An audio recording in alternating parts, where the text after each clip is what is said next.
നമ്മുടെയൊക്കെ ശരീരമാണ് നമ്മുടെ ജീവിതം. അതിനെ വേണ്ടതുപോലെ ശ്രദ്ധിക്കാതെ നടന്നാൽ എല്ലാ ആഗ്രഹങ്ങളും കട്ടിലാവും. ശരീരമാണ് ശ്വാസോച്ഛ്വാസം ചെയ്യുന്നത്. നമ്മളൊന്നും അറിയുന്നതേയില്ല.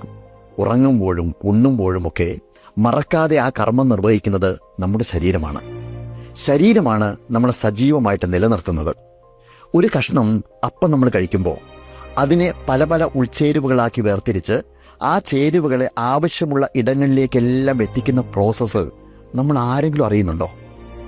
ശ്വസിക്കുന്ന വായുവിൽ നിന്ന് ഓക്സിജനെ മാത്രം വേർതിരിച്ച് ആവശ്യം പോലെ മസ്തിഷ്കത്തിലേക്ക് എത്തിക്കുന്ന ഇന്ദ്രജാലം എവിടെ വെച്ചിട്ടാണ് നടക്കുന്നത്?